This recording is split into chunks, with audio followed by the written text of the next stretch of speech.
In this video, we will be taking a close look at Next to, of course, God, America, I by E. E. Cummings. Let's start by reading the poem. Next to, of course, God, America, I love you, land of the pilgrims, and so forth. Oh, say, can you see by the dawn's early, my country 'tis of centuries come and go, and are no more, what of it? We should worry in every language, even deaf and dumb. Thy sons acclaim your glorious name by gory, by jingo, by gee, by gosh, by gum.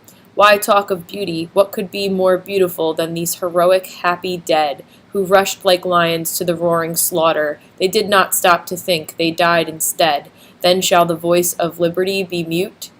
He spoke, and drank rapidly a glass of water. So, after reading the poem once or twice, you should notice a few things off the bat. First, almost the entire poem is in quotes, which would indicate that someone is speaking this out loud. Second, the last line is separate from the rest of the poem. It says, he spoke and drank rapidly a glass of water. We need to look at the poem as if there are two speakers. So the first is the one that's saying the bulk of the poem, so everything that's in quotes. We're going to call him the patriot. The second speaker is the one who says the last line of the poem. He's sitting and listening to this speech given by the patriot and is talking about the patriot when he says he in the last line of the poem. So we're going to refer to him as the speaker. The last thing that you should have noticed about this poem is the enjambment. So enjambment, by definition, is the continuation of a sentence without pause beyond the end of a line. So in other words, it's the deliberate decision of the poet not to end a line of poetry grammatically correctly. So we can see here that one line sort of bleeds into the next. So there are words that seem like they should belong on the line above or below, but they aren't. This is important because it creates a particular effect, which we're going to get into in just a bit.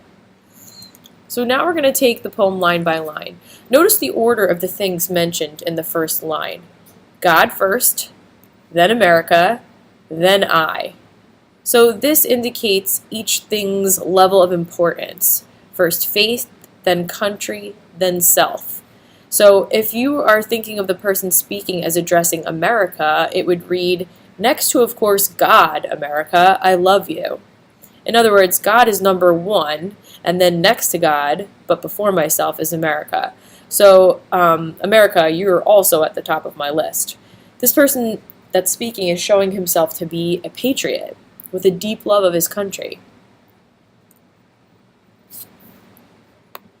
So now the next line raises some serious questions, though, about his sincerity.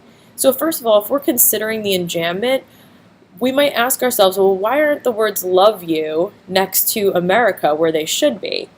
And also, what's up with the phrase and so forth? That kind of seems like he's saying, I love you, and so on and so forth, yeah, blah, blah, blah, and all that other stuff I'm supposed to say. So this is our first hint that our patriot may not be entirely sincere, or maybe he doesn't exactly know what he's talking about.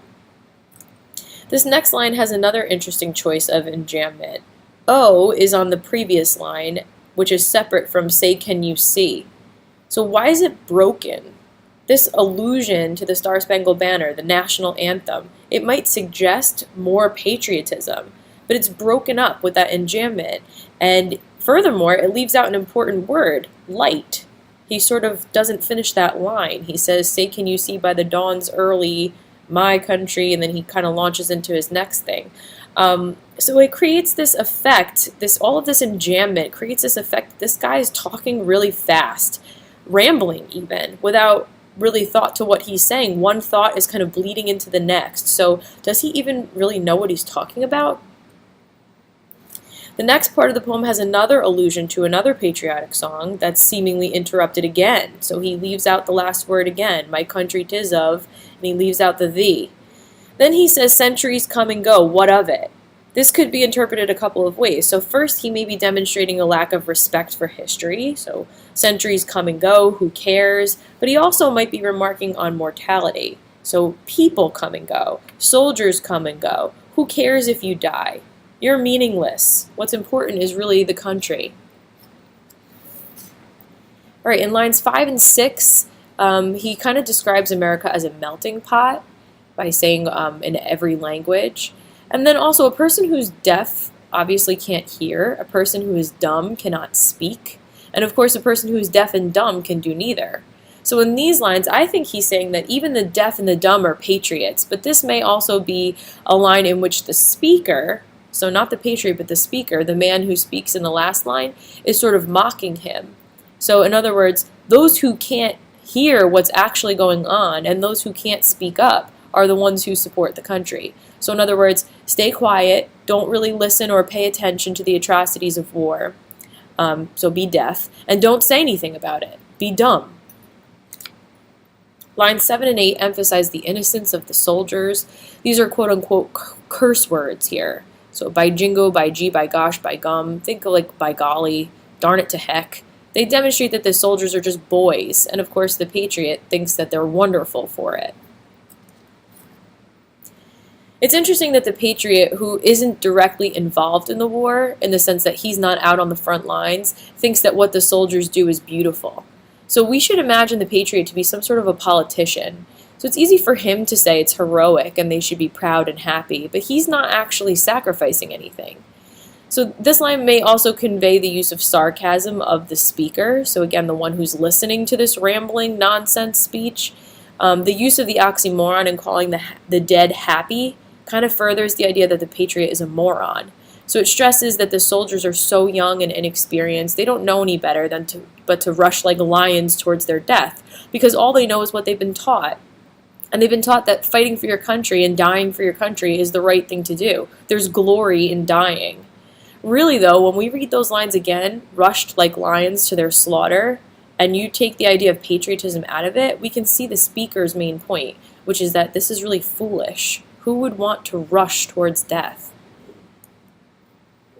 Line 12 also emphasizes that idea. They did not stop to think, they died instead. Again, the patriot is presenting this as a good thing, which is clear from the tone of his speech, but we can't really see that choosing to die over choosing to stop and think is a good thing. It's clearly a bad choice. Okay, so he just made a fool of himself by saying that dying is better than thinking.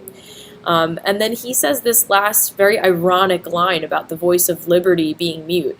Because, of course, he is the voice of liberty, and he is not mute. He's rambling.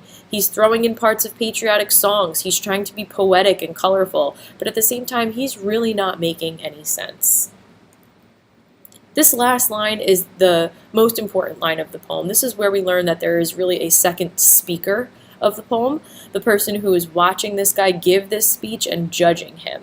So the fact that the patriot drinks a glass of water rapidly suggests that he has exhausted himself with this rant.